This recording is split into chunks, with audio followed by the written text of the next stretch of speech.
So let's talk about Scrum. So I'm going to use, as I said, I'm going to use the picture that you see on my screen right now to do Scrum framework discussion in the class.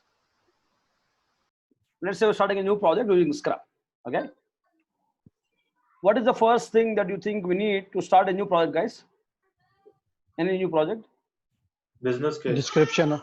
Business case or a vision or a goal, right? So the first Idea. thing that you need to start a new project would be vision or objective or a problem statement, right? Yeah. And who do you think is going to come up with that vision in a Scrum project or any project? Product owner. Product owner. In case of Scrum, it is going to be product owner. And let's say product owner is meeting the team for the first time and explained his vision to the team. So in the project that we are starting, product owner has met the team and explained the team about the vision of what we need to achieve in the project. So now that vision is understood by the team, can we expect the team to go ahead and start working on the project, start coding on the project based on this vision? No. No. No. We have to plan. Yeah, vision is too high level, right? So vision ko Yes, dekh ke you can understand karna kya hai project mein, but that's not good enough to expect the team to start working on the project. Right? Yes. Vision at a high level is telling you what are you going after, but it's not enough to expect the team to work on the project. So now to let the team work on the project, we have to expand that vision into what is called as requirements, a list of features that the team can take up and work on the project. And where do you think, sir, you're gonna keep those features in case of Scrum? Product Backlog. backlog. So vision or idea is gonna get expanded into list of features or functionalities which are in your product backlog in a prioritized order. So product backlog is an ordered list of features or functionalities that might get included in your product. And who owns this product backlog, guys? Product owner. Product owner. All right. So if you look at the statement I've just made, I said product backlog is an ordered list of features, right? See, I could have used even priority, sir. But problem is when I say priority, sometimes there are folks who understand priority as, okay, these 10 features are P1, the next 20 features are P2, and remaining ones are P3. So we're not looking at that kind of priority in product backlog. So in product backlog, we are looking at a stack ranking kind of priority. Now, 1, next one is 2, 3, 4. So to indicate that kind of priority, I'm using the word order. To indicate stack ranking priority, I'm using the word ordered here. So product backlog is an ordered list. So I mean the priority is in a sort of stack ranking fashion, right? Every feature has got sort of different priority. So first feature is priority 1 and the next one is 2, 3, 4, 5, 6 and so on. So product backlog is an ordered list of features that might get included in your product. So if you look at the statement I've just made, I said product backlog is an ordered list of features that might get included. And why am I using the word might here, sir? Why do you think I said might get included in your product? Because this is not finalized. It is still in the Can change. It might add. It can It change. may add. Exactly. So when you add something to the product backlog, there is no guarantee that it is going to be definitely be included in the product. That's why I would say that's how a product backlog in Scrum is probably different from the requirement document that we used to do in traditional projects. So when you write something in the requirement document, we used to look at that as it must be done because it's part of requirements, right? Unlike a requirement document, if you write something in the product backlog in Scrum, it only means at this point of time, product owner is considering that feature is of some value. But who knows, with time, priorities could change and product owner might take out a feature from the product backlog or replace that with something else, with some other feature. And to indicate that, I said product backlog is an ordered list of features that might get included in your product. And let's say in this example, product owner's vision is eventually, product owner's vision is to eventually add, eventually to have some 100 features in the product that we are creating in the project that we are doing right now. Imagine product owner's vision is eventually to create 100 features in the product that we're building right now. In that case, do you think product owner should list out all the 100 features in the product backlog before your sprint 1 starts? No. No. Right? Not necessary. Not necessary. Product owner has identified maybe top few features, top 10 features, top 20 features, which is good enough to keep the team busy for the next few sprints, maybe 2 sprints or 4 sprints. Then you need to start your sprint 1. So now as the team is busy building the features which are already identified in your sprints, product owner can continue adding the next features required in your product backlog. That is why we say product backlog is a live artifact, ma'am. That is why we said product backlog is a live artifact and it can change anytime in the project. As long as the project is on, product backlog can be updated. And when product owner has identified enough features to keep the team busy for the next few sprints in the project, we're ready to start your sprint 1.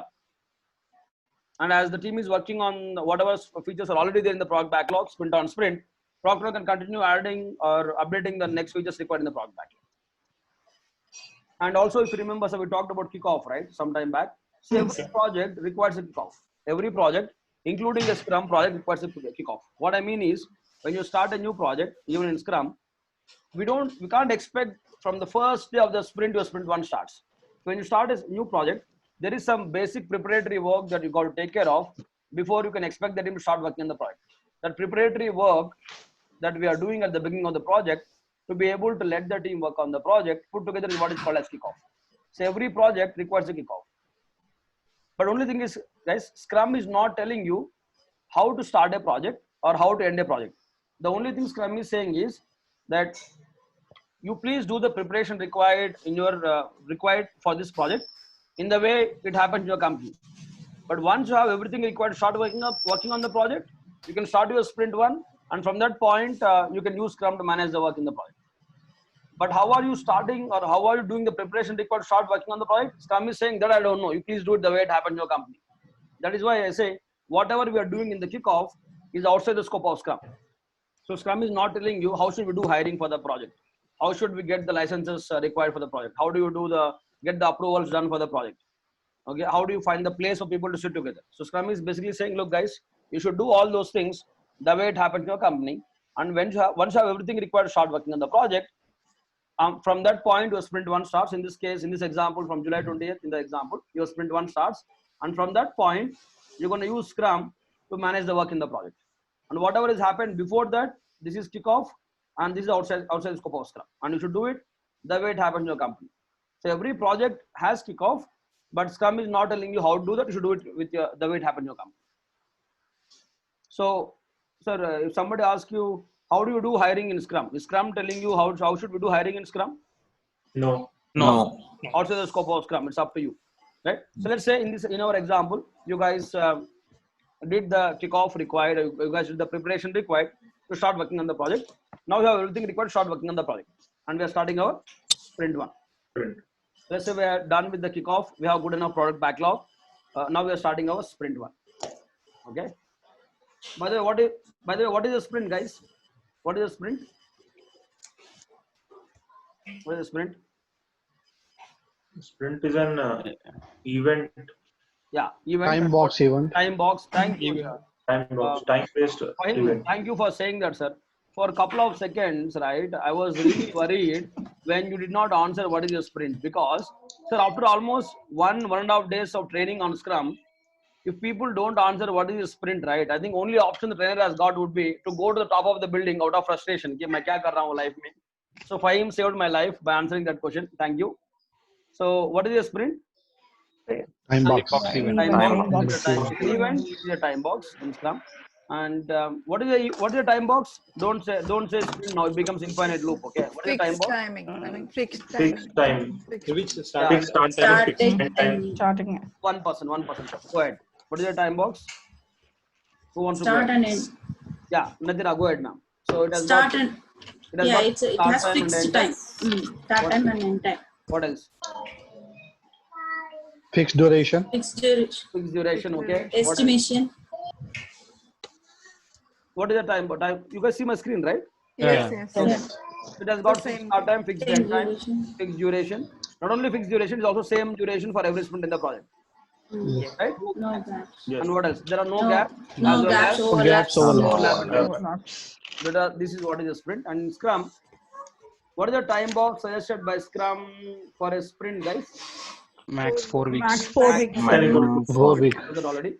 Time box suggested by Scrum for a sprint is not more than 4 weeks. Within that 4 weeks, whether you're going to go for a 1 week sprint or a 2 week sprint or a 1 day sprint is something the team and product are going to decide at the beginning of the project, like we decided at the beginning of our training for our training. Okay, it will be one of the kickoff things, sir. Okay, it will be one of the working agreements in the kickoff, right? So in the kickoff, the team and product will have the entire Scrum team will have working agreement discussion where they'll decide what sprint duration we're going to use in this project, when is our sprint going to start, when will we do our daily Scrum every day, when will we do our review. So they're going to kind of decide how they're going to work together on the project. So at that time, they'll also decide the sprint duration. And once they decide the sprint duration in the kickoff, the team is expected to maintain the same sprint duration for every sprint in the project. Right? So let's say starting with sprint 1. And what is the first thing that happens inside a sprint, guys? Sprint planning. Sprint Planning. planning. Planning. And ma'am, is planning happening inside the sprint or before the start of the sprint? Inside. Inside the sprint. It happens within the sprint. That is why, if you remember, we said sprint is a container within which everything else happens in your project. And that's why I say the first thing that happens inside the sprint is planning for that sprint, right? So let's go ahead and discuss planning. In fact, we discussed planning at least 3 times already in our training, right, guys? We did 3 sprints, and we did planning for 3 sprints. So at that time, we discussed about planning already. So based on what we discussed about planning in our class already, who all do you think is going to participate in sprint planning? Development team. Product owner, Product owner and development team. Development team. Scrum Master, Scrum Master. And there is one term for all the 3 roles put together. What is that? Scrum team. Scrum team. Scrum team. Exactly. So entire Scrum team is going to participate in sprint planning. And what is the role of Scrum Master in this meeting, guys? We will give a proposed goal to us. Ensure the team members are Who will present. arrange this sprint planning? arrange a meeting. Jitendra, I didn't ask for product, I asked for Scrum Master. Ensure the team members are present. Facilitate the meeting. Facilitate. Okay, yeah. In a way, whatever you said can be combined into what is called as facilitation. So I would say Scrum Master is the facilitator of not only planning all events in Scrum. So finally, on the 3rd sprint or the 3rd day of a certified Scrum Master, you found some work for Scrum Master. Okay. So Scrum Master is the facilitator of all events in Scrum. Not only planning, so Scrum Master is basically all events, facilitator of all events in Scrum. So Scrum Master is a process guy in Scrum team. Okay. We expect Scrum Master to be someone who has worked in other Scrum projects before, has Scrum experience and knowledge, and Scrum Master's responsibility is to educate the team and product owner about all these events in Scrum and help them do all those events well. Okay, for example, in case of planning, Scrum Master probably knows how to do planning, what is planning by velocity, or what is planning by capacity. Scrum Master probably knows how to write a good product backlog item. Scrum Master knows how to do estimation, maybe story point estimation, or how to slice a product backlog item. And Scrum Master is expected to educate the team and product owner about all those things and help them do the planning. Right? And what happens in planning, guys? We discussed planning at least 3 times in the project already, right? So rather than me teaching, you should tell me now. So how do you think a planning starts? What happens at the beginning of planning, guys? Anyone? First, we have to decide Each features. One Each features person. have. One person. Who want to speak? You can raise your hand if you want to speak. Kapnil, what happens? In planning, actually, we look at the product backlog and see how, based on estimates, what all items we can put in the. We decide first is the sprint goal. Actually.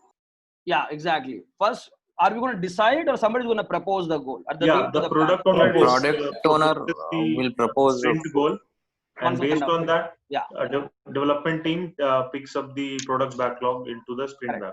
So when product owner propose, we said product owner is going to propose a goal at the beginning of the sprint planning. And is this goal going to be a list of features or business outcome usually? Business outcome. business outcome. And keeping that business outcome in mind, what will happen in the first part of sprint planning? So what will happen in the first part of sprint planning? What do we focus on in the first part of sprint planning? Is the how. What? The first part of sprint planning Estimate. Is what? First part of the sprint planning is going to be focused on deciding or agreeing on the sprint goal first, as well as agreeing on what features they're going to take up to achieve the particular sprint goal. And what will happen in the second part of sprint planning, guys? How do we do it? How is it done? Will start discussing or thinking about what are the different technical tasks that they have to take up in order to build the features that are taken up in the current sprint. So one question here from my side, right? Do you think team has to create all the technical tasks that they're going to take up in the entire sprint completely in planning? No. No. Right? Not required, need not be. Team has identified enough tasks in planning for them to say something like, "Chalo yaar, abhi hum log kaam shuru kar sakte." We know enough to get going now. That's good enough. And throughout the sprint, it is possible team may add more technical tasks or they may remove some. So that is why we said this can change anytime in the sprint. And it's also good practice to add, what is this R, guys? We also showed this R, right? Review Review and Is it review or Retrospective backlog. Retrospective. retrospective action items, ma'am, not Action review? item. Because see, in the review, we are discussing what product or process in the review. Process. In the review product. In the review, Product. we discuss product, not process. Product. Right. So, and where do you think the feedback on the product would go? process. If you have the feedback on the product, where would you guess it would go? Which Product backlog. product backlog? Exactly. Product backlog. If there is a feedback on the product in the sprint review, that will probably get that will result in adding a new feature to the product backlog, a new bug or something like that. But in the retrospective, we're discussing process or product in the retrospective. Process. Process. And this R here indicates retrospective action items. So in the retrospective, when the team maybe discussed, decided, Scrum team might have decided to take few things or do few things differently going forward to probably improve the way they are working. So good practice to add those retrospective action items that the team wants to take up in the current sprint as well to the sprint backlog. And you're not going to add all of them, of course, right? Whatever action item the team wants to take up in the current sprint, good practice to add them as well.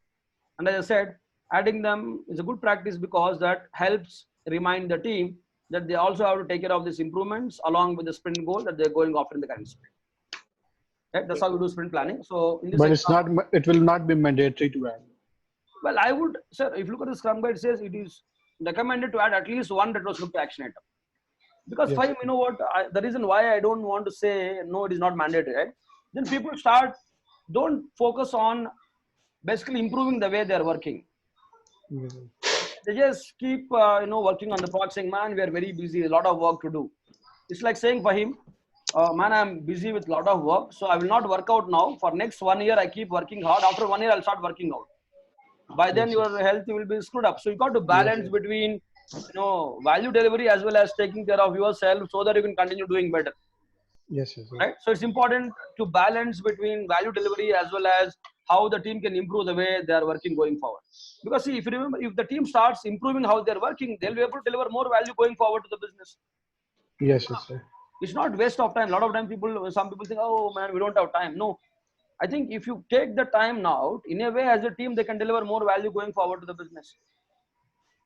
Right? Makes sense? Yes. Fine? Yes.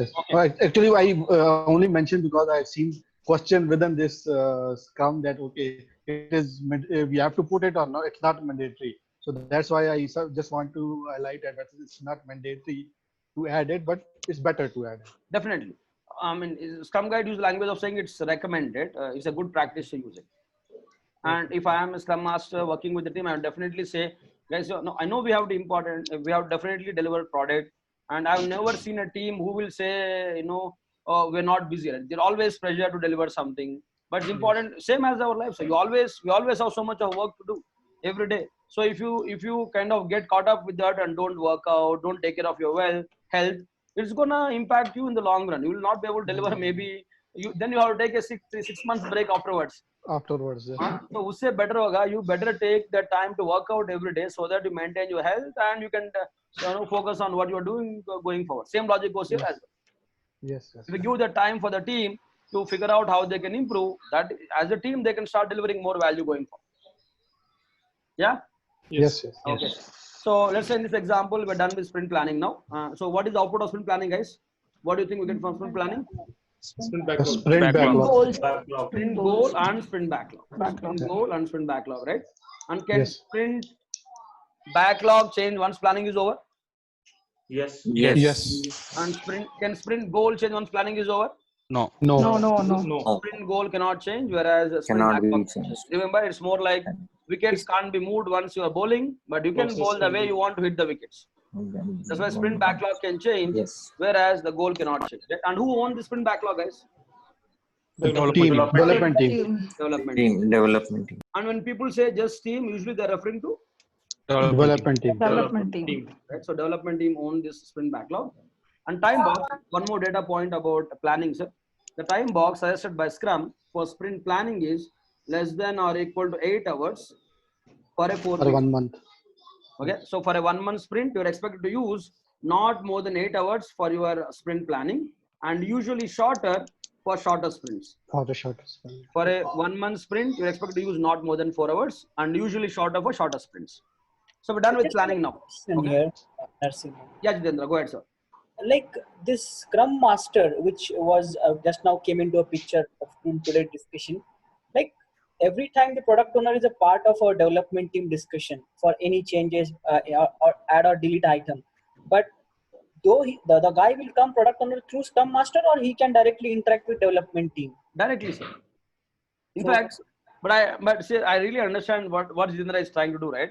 Jitendra is working hard to find some work for Scrum Master, okay? Jitendra is thinking like, यार 3 दिन हो गया training में, अभी तक कुछ काम नहीं दिख रहा है Scrum Master को, ये बंदा करता क्या?